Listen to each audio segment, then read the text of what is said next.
constantly changing directions, right? Marketing has to follow a strategy or a direction, right? It's a lot about repeatability in whatever you're saying. You can't say one thing and say another thing tomorrow and another thing tomorrow. So repeatedly changing directions and strategy is a very, very big problem. Most of the times I've been blessed with awesome sales partners, but if you don't get a very good partner in sales, that's a very big problem for marketing. We cannot succeed, unfortunately.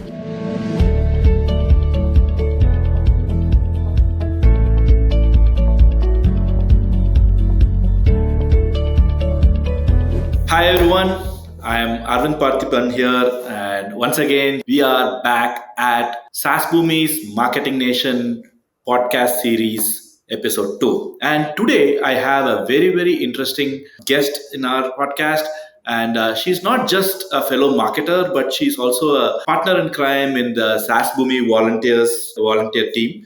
Had the opportunity to work with her for a very long time, and she's been a fractional CMO for not just one, two, I think it's more than 100. She's been a fractional CMO for a lot of startups, and she is right currently heading the marketing and the business development for iMocha. So without further ado, I want to introduce Maansi Sanghi. Hi Maansi, how are you?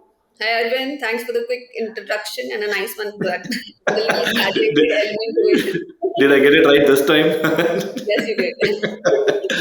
All right, yeah, welcome to our podcast episode 2. I think it's already too late. You should have been in our first one as well. Okay, so today we're going to talk a lot about marketing. It's not just going to be SMB, mid-market, enterprise, like name it, all kind of marketing.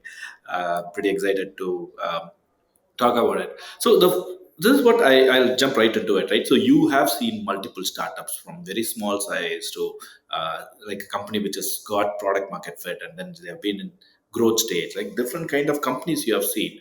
Like I want to talk to you about two things, like what kind of team structures you have seen, and what do you think is ideal team structure for a marketing org. And I would also go a little bit further, follow-up question which I'll probably ask later. Like let's start with that. What do you think is an ideal team structure for a marketing org? So, actually, the ideal team structure would definitely start from first deciding which is the what is the kind of product that I'm selling and to whom, right? And also with geography. After having that kind of analysis, you see where which kind of channel is going to make more sense for you. Is it going to be inbound? Is it going to be outbound? Is it going to be more ABM? Right? Depending on that, you decide the ideal team structure. So if your target segment is enterprise, then definitely need an outbound team to be created, and that becomes a priority, right? Because outbound is very specialized. Any digital marketer, any inbound person will not be able to handle the ABM that is required or the outbound that is required. But that being said, content is a must for any company. So somebody in content, somebody who understands SEO, either an agency or in-house, is definitely needed. A good website, you should have control over your website. Either you have a WordPress or any such tool where you can manage it yourself, but a resource to manage constant changes on the website, right? For your campaigns, for even for outbound, that is needed. For everything you need a website resource, in-house or in-house or outsourced, doesn't matter. So yes, depending on who's the segment, I will decide the team. But you definitely need somebody in content, and you definitely need somebody to manage your website. I'm saying because we generally small companies have very small teams, and when in one company I was the first marketeer, then the maximum team size was 5. Currently in IMOCA, we are a team of 50, right? So it can range from 3 to 50. So depending on how do you scale up, you definitely need, like I said, an inbound person, a content person, a website person, and if there's outbound, you need 2 BDRs for sure. So let me break it down, right? Like say, let's leave. We've spoken enough about companies where to start with a marketer, what do you do as an initiative. But let's little bit move further to company which has product market fit, has figured out a good predictable inbound engine, and they are creating an additional channel, let's say outbound engine, and they are at a revenue of 1 to 5 million, somewhere in that range, right? Like so, you basically say you need to have a content team, you need to have an inbound team, BDR team to do outbound, and the owner to manage the website. Is that right? Right. That is absolutely correct.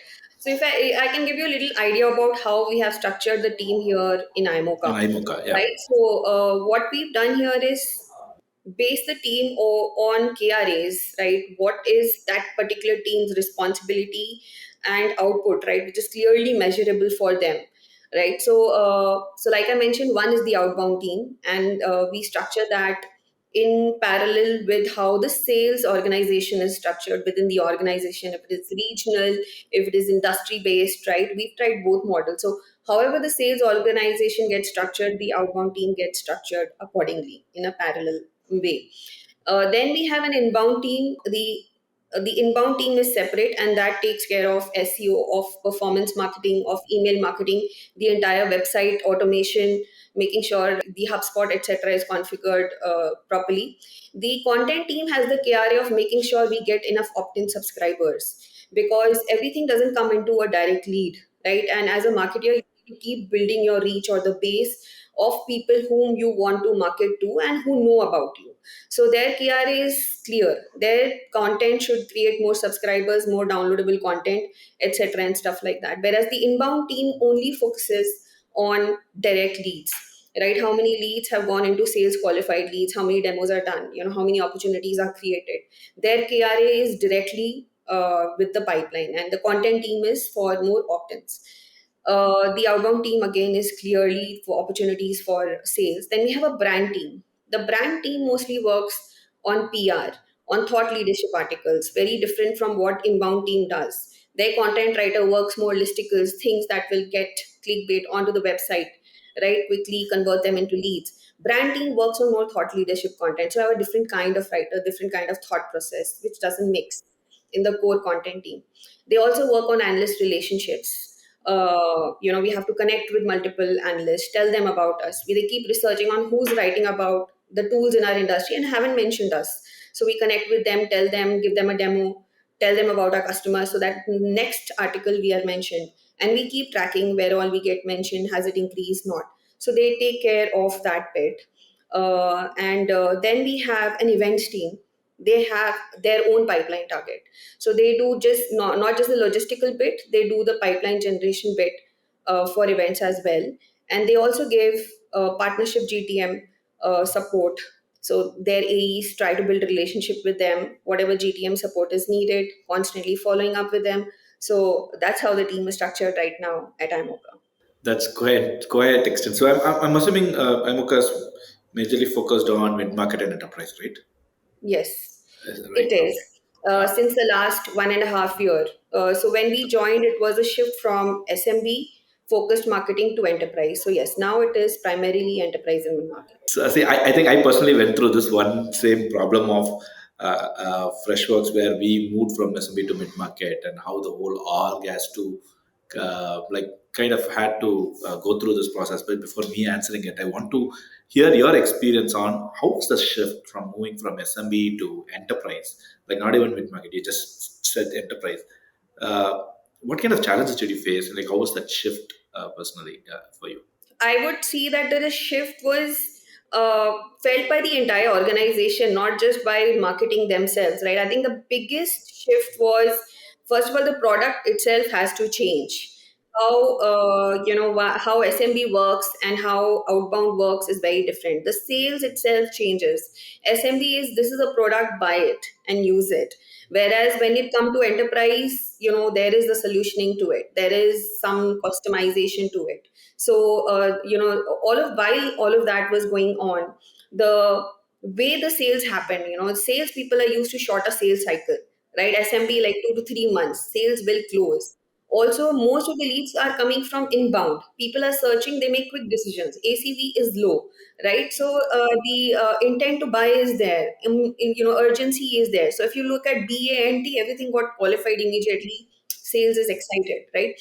Now, when it shifts to enterprise, everything changes. First of all, you are talking to not one person in that account. You are talking to multiple people. They're influencers, they're decision makers. You just can't talk to decision makers. You can't just talk to influencers. You have to talk to both. So that's a shift. The sales people have to shift firstly, because everything in enterprise marketing is driven Oh, by them. I want to point out one thing. So I just want for the audience, for whoever is listening, it's this, she breezed through it, but I want to emphasize how important that is. See, when it comes to decision maker in SMB, it is very easy. Like it's like a very small ACV, it's like straightforward, you sell it to them. But when it comes to enterprise, there are multiple decision makers and there are a lot of roadblocks, and how to tackle the multiple decision makers, user versus kind of an they might have even a panel, and then finally, as you said, reaching out to the decision maker is a very very tough decision. Though there are a lot of times we would have had all the checklist of the product, but the decision maker probably would have gone for a golf somewhere with a big company and would have the last day deal might lose. Like that is a very very tough problem when it comes to enterprise. I think probably you should take a minute in explaining that and how to handle this multiple decision makers too. Even in content, not just the sales, right? Even in marketing, multiple decision makers, your sales collaterals to your website to everything targets to user versus multiple decision makers to your so right. That's a very interesting.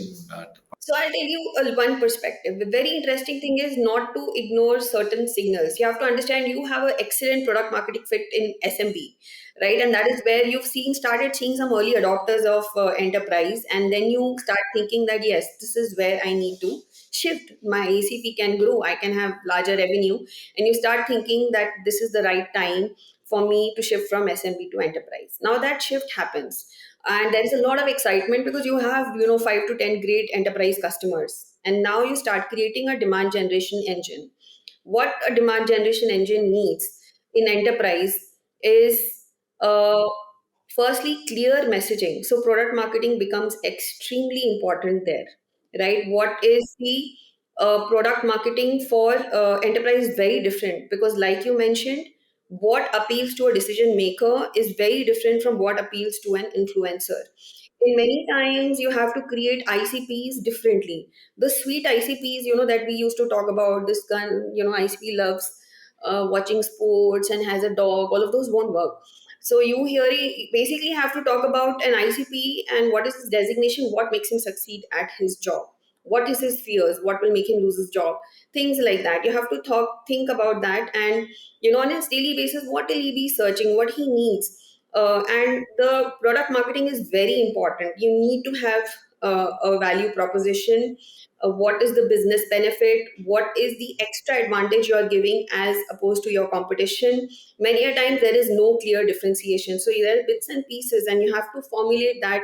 And how that comes together is to I think product marketing in this stage has to be involved in all conversations, from the demand gen bit, which is the exploratory calls that happen, very important, right? We are setting up meetings, sales are on that meetings. They either translate into opportunities or not. Product marketing has to sit on all of these calls and note down where opportunities get created, why, and where it doesn't get it, and why. Now, what happens, what I've seen is that inbound is always works, even in enterprise, because again, they're looking for something. They come, make a decision, and done. Other channels, events, outbound, right? All of those things. Now, what happens is that again your conversion is low, so low, your sales cycle is very long. Now in this, what happens is you start making a decision whether this channel is correct or not correct, right? But what you have to see is these signals. So here, what we experienced was that sales continuously says that the leads are not good, right? So we can continuously work on who we are following up, what kind of companies, what kind of need, right? But if, let's say, the numbers say that you have a large number of top of the funnel, for example, meetings, nothing converting into opportunities, that is actually a signal not for the channel, that is actually a signal for product marketing.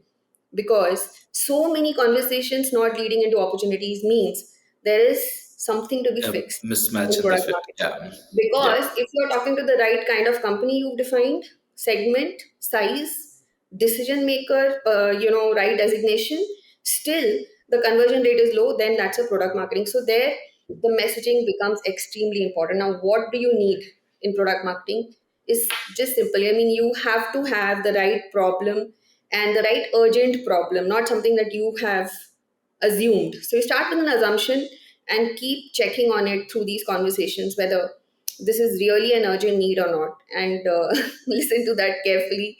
So that is, I think, very important. That is the most difficult journey that we had, not accepting that this is a product marketing problem, right? And we have to create, probably a little shift in the product is needed to understand the real need for which people will buy, because there is a need. That is why people came for a meeting, right? Correct. Nice, nice. That's very interesting. So coming back to your shifting challenges, right? Like, how did you do it? Like for me personally, right? Like we tried. So SMB, it's okay to have your whole website, your content. The tone can be easy. The choice of color for your design, everything was like it's kind of like we are a cool kid in the block kind of a marketing team. To when it comes to enterprise, it's more about little bit serious. Like even the archetype became little serious. It's more about building brand trust, case studies, and the collaterals. Like in a short form, what I saw was like heavy lifting was done by marketing on website, versus heavy lifting when it comes to enterprise was more towards trust and brand collateral sales enablement and so on. Like, so I just wanted to see like how were you able to like, and we were able to create two teams, but doing the shift was not easy, to be honest. Like, what were your challenges for these shifts? I think the good thing for me was that the team that I built for enterprise was completely new. The only team that was common from the SMB to enterprise shift was the inbound team, right? The SEO team, to be precise, right? So I think I feel from the when a shift happens from SMB to enterprise, SEO does not change, because SEO, and many people try to do that change, and then it's a big stumble, because once lost, never regained is the situation. So SEO was the same, and we, made sure that that team makes sure that their KRAs have not changed, though we kept tracking the kind of enterprise leads we are getting. Now, for the rest, the mindset shift is very important. So, for iMocha, for example, like you mentioned, SMB is very simple messaging, right? Skill assessment is equal to iMocha, and the whole company was going to would talk about this. Even the customers would talk about this, which means that the SMB marketing was done really well, right? So, but now we have to shift to enterprise. It's like you said, more serious, less gimmicky. The marketing tactics that worked for SMB don't work. Writing awesome articles, doing some interviews, or nothing works, right? All of those things you try and you keep failing, and because gimmicks don't work, you have to have an actually clear value addition for enterprises, because they are putting in millions of dollars into your product, right? So the shift is, for me, how I did it was, having constant, you have to have constant trainings for your team. Keep drilling, every time you have a meeting, like how sales manager would do. Every time you have a meeting, you talk about enterprise. What is the problem? What is it? So, one thing that we started, like for the BDR team, etc., we started an open channel in Teams, right? Which was called the demo update channel. I feel that is the richest source of information in this stage. So every time a demo happened, right, a conversation happened, the BDR was supposed to be part of that, and he was supposed to give a big, long, detailed update on the channel on what happened, who came, who was the ICP, what was his starting conversation about, what did we pitch, how did the conversation change. We recorded everything, right? And from that, we made sure that everybody is taking inputs. Which use case is coming again and again, which use case is irrelevant, etc., and stuff like that. Now, the sales collateral bit. So the product marketing team sits differently from our demand gen team right now, because we only work on pipeline, and the product marketing team is mostly giving sales enabled collateral, like you mentioned. Our current product marketing person is excellent, so he has solved the problem brilliantly, right? So he has created sales suitcase for the entire company. So they've broken down everything into kind of a collateral repository, removed first of all the noise, and make brought it down. So we had hundreds of documents, everything was removed, and now we have only a uh, very curated set of focus documents, having battle cards for internal use and for external use, and constantly iterated based on what is working, what is not working, and stuff like that, right? And like I mentioned, it keeps getting richer, as and when you get more wins and losses as well.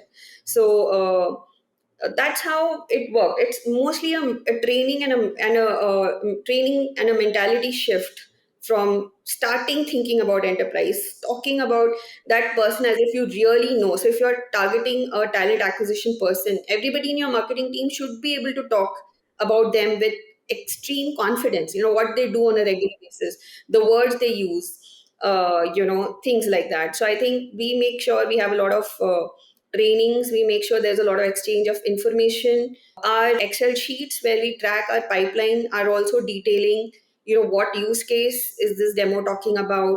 Why is not an opportunity? Why is it an opportunity? All those analysis, when spread across, I think the team gets trained for enterprise thinking. The product marketing team has solved the problem for us in terms of sales collaterals, right? So they have first of all reduced the noise, and from hundreds of documents now we are down to the 50 core documents, and they are structured in a way where when we talk about core products, what are the documents or sales enablement documents to use.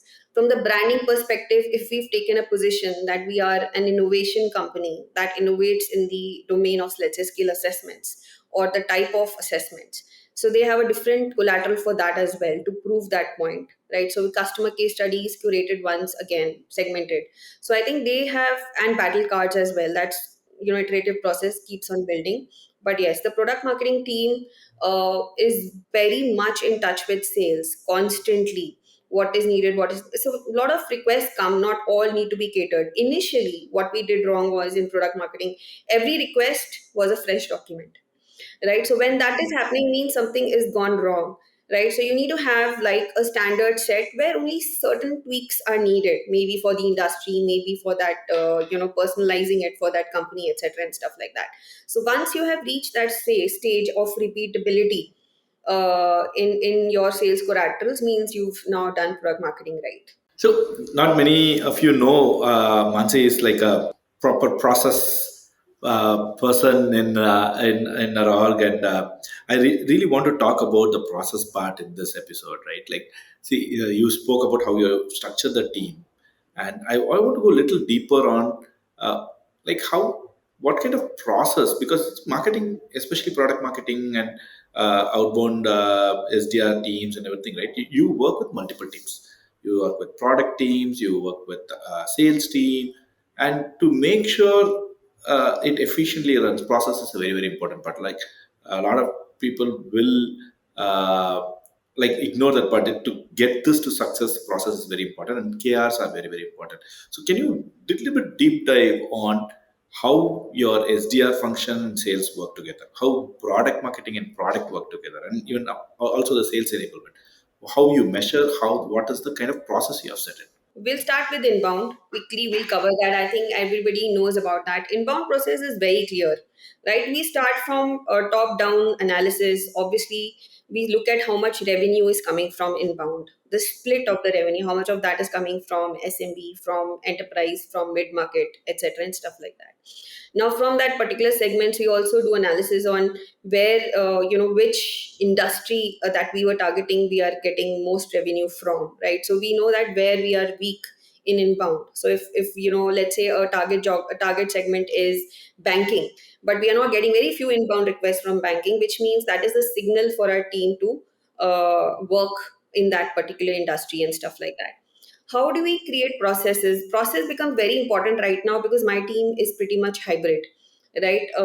So we have, all my team leads are in different cities, so process becomes very very important for us, right? So what the first thing we did is we created an OKR structure, which was led by the CEO's office.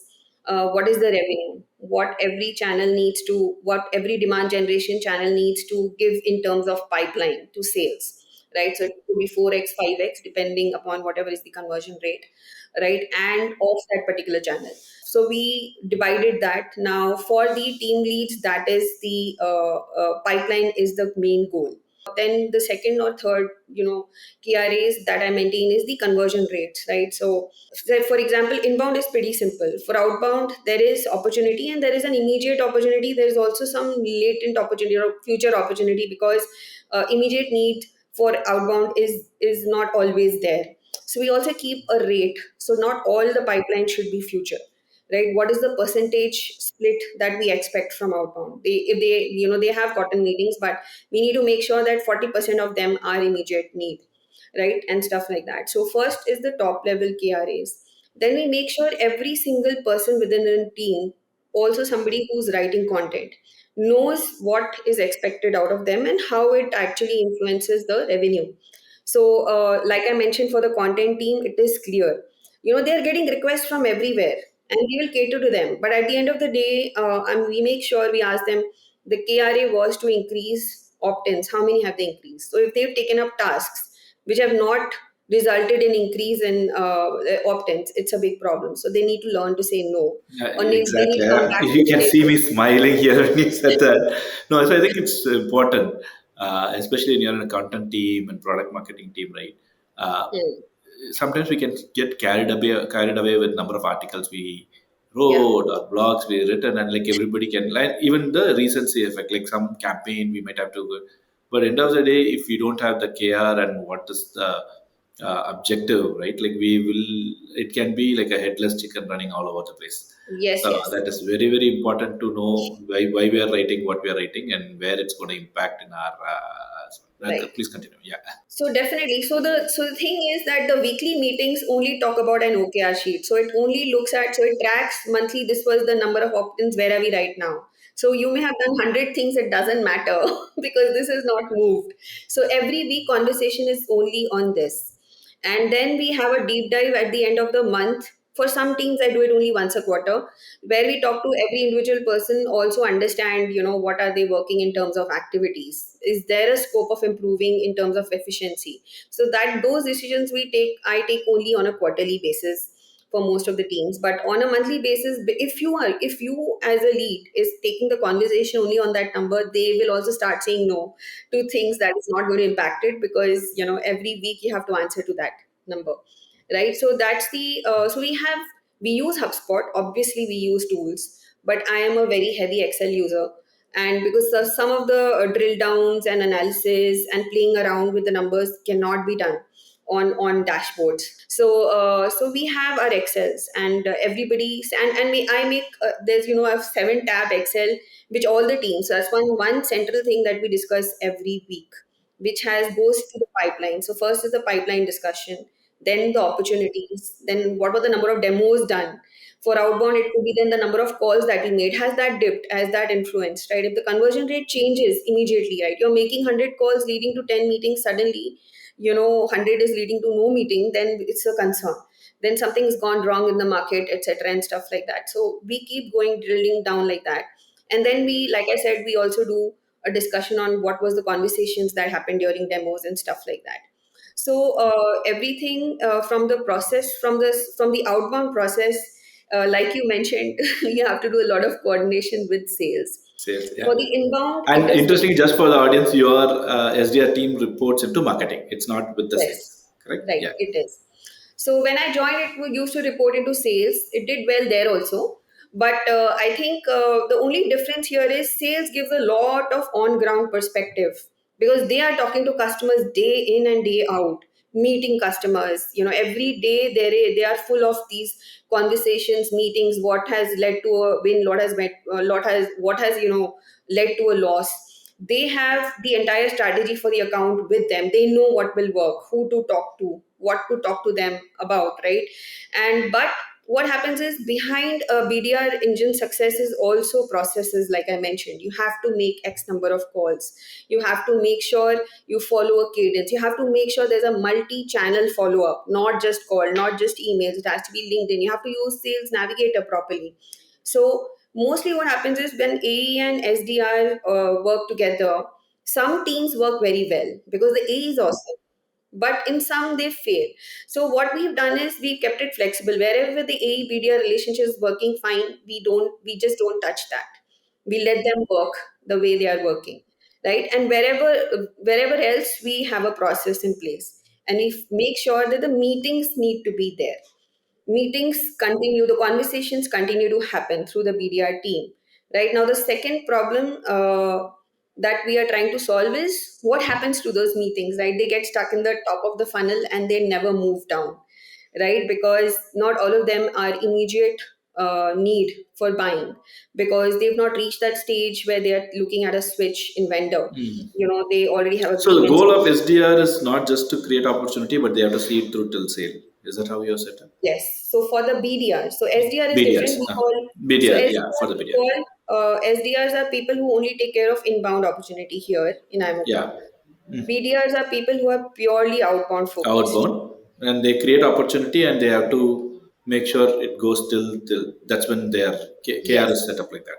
Correct. So earlier we used to have a KR of making sure they build opportunity. So basically, once a salesperson said this is either a current opportunity or a future opportunity, we would take that as that's the KRA for them. So it's an opportunity, either current or future. But what we felt was that this is not moving down the funnel. The outbound is not resulting in a lot of closures. So the experiment we are doing right now is, now we have taken up the top of the funnel stage in BDRs as well, because it requires a long term nurture, right? So we break it down as a process. We've broken it down. How do you know that this will convert? There are three signals mainly. Number one is the customer interacting with whatever your emails you're sending or whatever, and is he talking to you, right? So if it has been more than 4 weeks with no engagement with the customer, means it's red, right? Then BDR follow up. Is BDR following up? If there is no follow up in 2 to 3 weeks, again it's a red. And it cannot be one kind of, or we've broken down the follow up into four kinds as well. One is a general hello, hi on LinkedIn. Have you sent a LinkedIn congratulation message? We saw this article, stuff like that. A case study follow up, new product update follow up. So we've broken it down into so we are also going to track the kind of follow up, the richness of follow up that you have. And the third, And so this is, yeah. just a quick question. So, if the list is completely curated, or is it also the event list leads come to the BDS? So event team also work in a similar manner, but they have their own BDRs. So the Oh, they outbound have a team, separate BDR. Okay. yes. So the Okay. outbound team is very different. The event team works in an exactly similar manner, but they report Okay. to the event head because they build a pipeline through the events, right? So Okay. that So is I what. thought the event leads will be passed on to the common centralized BDR, but you have a separate BDR for events. Yes, That's so interesting. they have a separate BDR. They work directly with their AEs, and Nice. I mean they are not aligned to one single AE, but they work with all the AEs as required. But the outbound team is very closely aligned with the AEs here. So we track these two things, which measures the depth of you've gone into an account, and the third metric is now you also try and reach out to other contacts within the account. So if you had an influencer, you try to get a meeting with a decision maker or another department, since we have a variety of products which can cater to three departments in an organization. So then we measure the depth. So if have you been able to get another meeting with a contact in a similar account? So these are the three things we will track now. We set up the process in place, and I'm pretty much sure that this will help in an increased conversion rate from SQL to solution. So that's what we are doing right now. I'm going to shift gears, and one of the teams which you manages events, and events usually is very critical when it comes to enterprise. Like it is consultative selling, face to face, and this helps a lot. And I really want to go a little bit deeper on your evolution and learnings in the event, especially on how you target your audience, how the messaging in events like website messaging versus collateral messaging to your events messaging. uh, how did you position yourself in events? And I want to go a little deeper on your learning, especially in the enterprise market. So, uh, Sure. yeah, Okay, great. So, again, I look at it from the KRA perspective. We'll begin from there, right? So, the okay, events team has to do two things. Sometimes it has to, get a new pipeline, completely fresh pipeline from events. And another thing is they also influence pipeline through events, right? So, trade shows, when you go for events, all of that mostly helps in a larger part of the first, which is new pipeline building. Whereas when you do those meetups, roundtable conferences, breakfast meetups, road shows, it mostly does is influence, because you call people somehow you already know, right? etc., and stuff like that. So we do both kind of events, and the messaging for both is different. First of all, when you go for an event, depending on whichever industry event you're going to, right, you need to understand what kind of audience it is, right? So if it is straightforward vertical, then things are simple. But for, let's say, we target recruiters to L&D managers to CHROs to talent management heads also. So first you need to understand which kind of audience is majorly coming for that particular event, and you need to tweak the messaging accordingly, because what will appeal to a talent recruitment person is very different from an L&D manager, firstly. The second thing what I've learned is that we try and do a lot of gimmicky stuff on the booth in terms of messaging, right? Some cool taglines and things like that. Of course your booth has to stand out. I mean, you have to do things that people will stop and look. There's something for you to stop, and that is the visual appeal that you will create. So I've seen people experimenting with multiple things, in booths. They even put some balloons or whatever. You can put any gimmick to stop. However, the messaging on your booth in the up top half has to be mostly the top half, and it has to be keywords. It's actually very SEO like in that manner, right? So there you will not say most searched keywords, but you will see most impactful in terms of what problems they are facing right now, right? So we do some really great messaging, but mostly people are stopping only because of that one word that they saw on the booth, right? So instead of putting so many features, big diagrams, nothing of that has worked. So your keywords have to, on the top half has to be precise, right? So let's say if you're helping organizations become skill first, from the iMocha, most of the people just stopped and came to understand how are you helping do that, right? Then let's say you are solving a problem of certain use cases. Is proctoring difficult for you? Is cheating a big problem? Something like that. So I think what has worked for us is to understand after attending multiple events. So initially, I used to get feedback from people and then try and tweak events, but few times I've realized going to an event yourself will get and looking at all the other booths, observing why people are stopping, asking what made you stop, right? And over a period of time you will identify what you need is the as the right keyword on your booth. So I think the focus is not all gimmick. The gimmick is only to stop, and then you have to have the right keywords on your booth, because the person will stop on one thing, and then on the booth management, I think where I've seen many SaaS companies have booths, a few things is cluttered with too many features, messages, which is not required at all. The second thing is the ability to handle a booth, going out and getting people in, not waiting for people to come on the booth is important. So you need to train your people on that as well, right? Mostly on events, I've seen salespeople attending trade shows. What happens is only immediate pipeline comes in, not a huge pipeline. So you need to have a mix of somebody from the event. So in, like I said, in my events team, there is dedicated BDRs, and they scan every person who comes to the booth is scanned along with notes, right? Every single person who visited, we need to know why that visit, even if it is junk. We also know what kind of junk crowd comes, right? So you can't, and three people came. That's the only information you have. But you also need to know, what kind of people came, why it was junk, right? Out of 100, if 70 were junk, what did they come for? What did they talk to you about? So we make sure that marketing person KRA is to have notes across every person who stopped on the booth, right? Exactly. So it's like people just come for swag. Some people just come to their window shopping. They're not even curious. They don't. There is no intent. Mm. So you ask your people who attend the events to mark those things, and So that has been swags, no. documented. Yes, swags is a completely different. They come with bags. Yeah, to collect Totally, and the thing. that is not needed. But conversations happen. Not everything qualifies from a sales perspective as an immediate opportunity. But let's say the company is correct. Your, like I say, if your segment is correct, it's a marketing qualified lead in the sense that the company looks okay. The designation and department is correct, right? So we need to record that.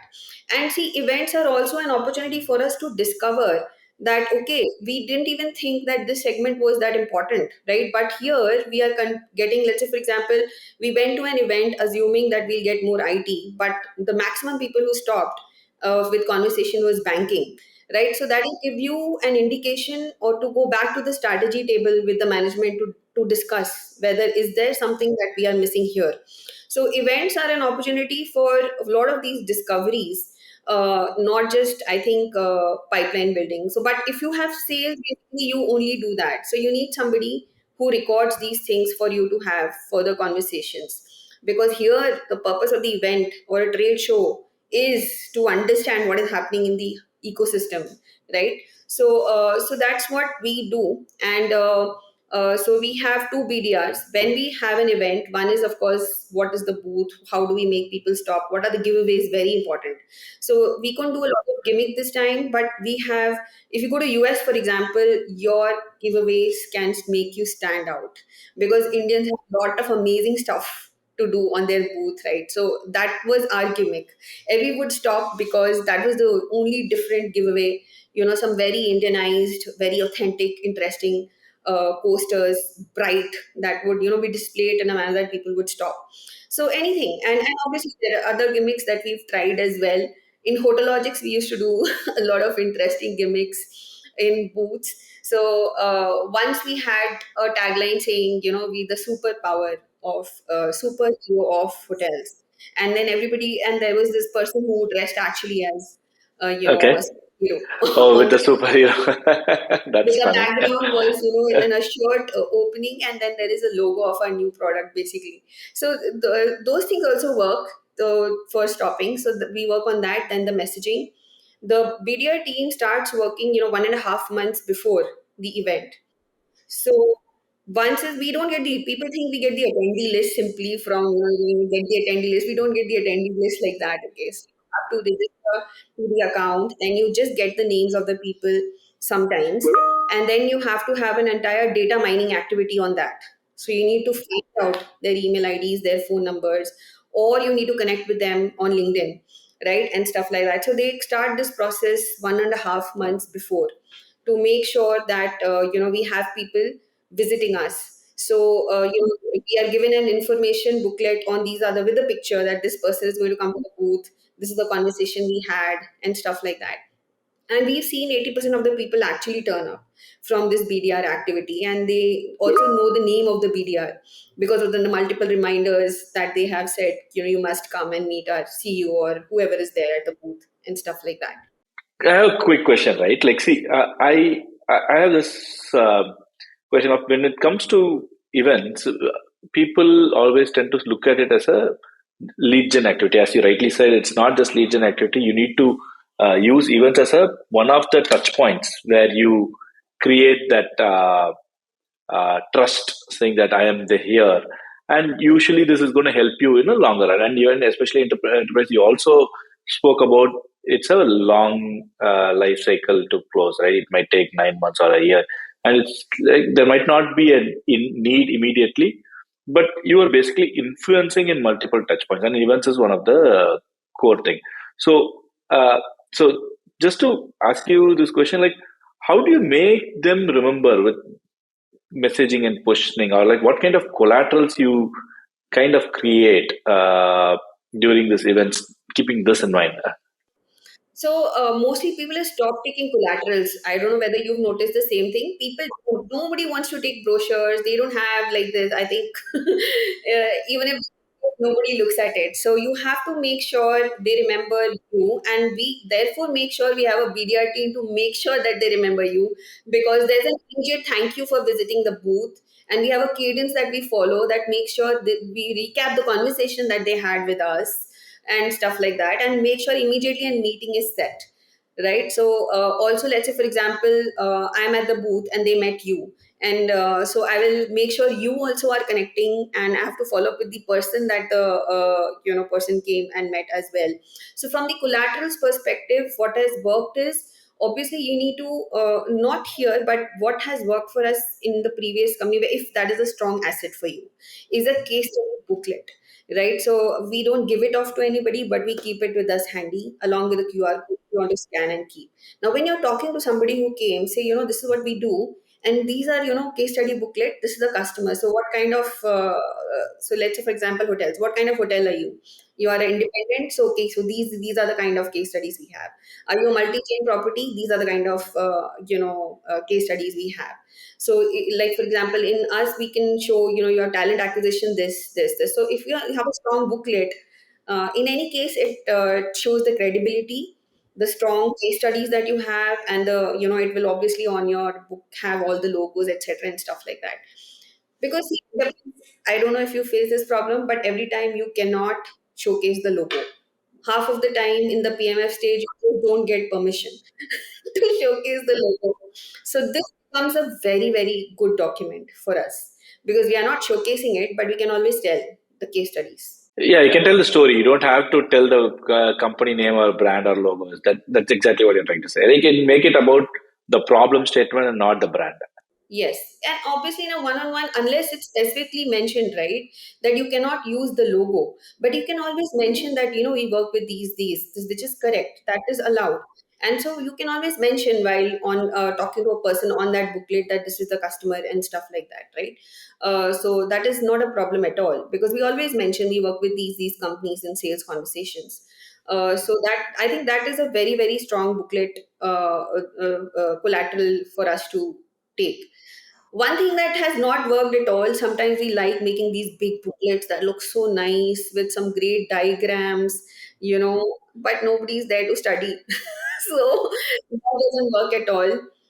Brochures, I think if you have multiple products, having one booklet with all the different products in it, right? So if somebody comes, you can quickly just tell them, pick it up and talk about what is relevant to you. So anything, any collateral that helps you have a conversation while showing with a visual cue, that will help. Maansi, I have a surprise rapid fire round for you. I know I didn't give you a Okay. heads up about it. Okay. Huh? So, are Coffee you with ready? Arvind. Coffee with Arvind. Kind of, but don't worry. The question will not be that hard. Okay. Okay, okay. As a marketer, what is your biggest pet peeve? Hmm. Well, that you said it's going to be an easy question. What happened? It is. I'm just warming up. It's not even a tough question. So actually, I think my biggest pet peeve is constantly changing directions, right? Marketing has to follow a strategy or a direction, right? It's a lot about repeatability in whatever you're saying. You can't say one thing and say another thing tomorrow and another thing tomorrow. So repeatedly changing directions and strategy is a very very big problem. And I think second is obviously most of the times I've been blessed with awesome sales partners, right? And but if you don't get a very good uh, you know partner in sales, that's a very big problem for marketing. We cannot succeed, unfortunately. We are a support function to the company. I totally agree.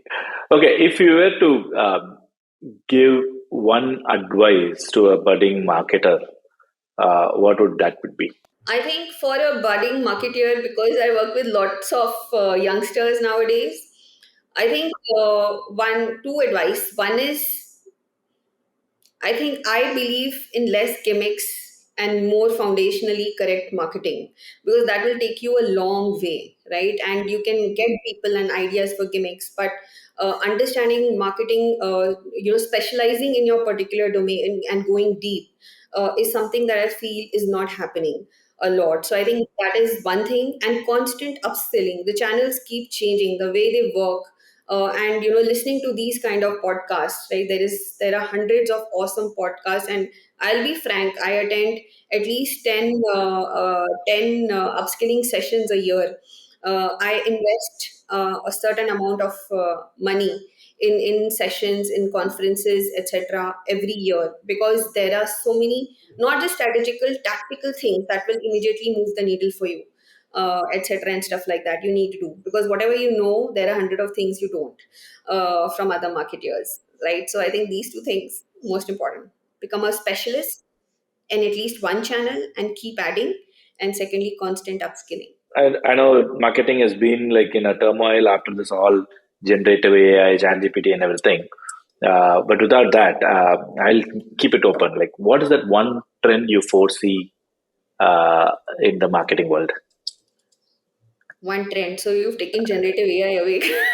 No, no, even that, it's an ocean. You can say anything.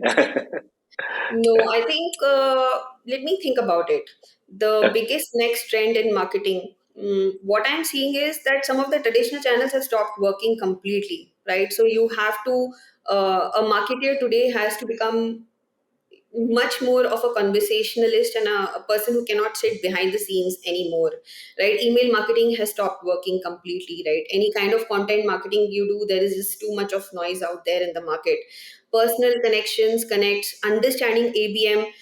Even for the content marketers, I feel you need to start understanding the ICP much more. Earlier, when I used to do marketing, somebody who's doing social media is just doing social media activity will work, and somebody who's doing email marketing just writing scripts will work. But today understanding your ICP, understanding overall ABM, how it works even in SMB to a certain extent, will make you a better marketer. I think the way we train ourselves in becoming a marketer itself is going to change right now, because channels are becoming very, very noisy. So how to have a conversation with with the ICP, right, is becoming more and more important for even the junior most content writer or even a designer. Understood. Last question. What's your favorite book, go-to book? Not some Harry Potter kind of stuff. Okay, favorite book for marketers or business. I love Fanatical Prospecting. I keep reading it again and again and again, because even marketing is like that only. We are prospecting in a way, right, through all channels. And so one of the KRAs I keep for my team is experiments, right? Things are working, but what is a new experiment that you've run in this quarter, right? So it's kind of so I think that book was an amazing book for me, and I keep going back to it again and again. Awesome, Mansi. Hmm. So, thank you so much for being part of Marketing Nation podcast season 2, and loved your conversation. I would really want to go deeper in some of the topics you touched, especially enterprise, like shift and going deeper in the messaging and positioning. Uh, Thank you so much, and looking forward for your next episode. Thanks so much, Arvind. This was really nice, and I love listening to all the podcasts, because that is, very much in touch with what is needed in marketing and also the practical problems we face while marketing in India SaaS. So, thanks for calling me here. Hope this was useful to the audience, and I'll be looking forward to hear more of these podcasts from you. Absolutely. Thanks, Mansi.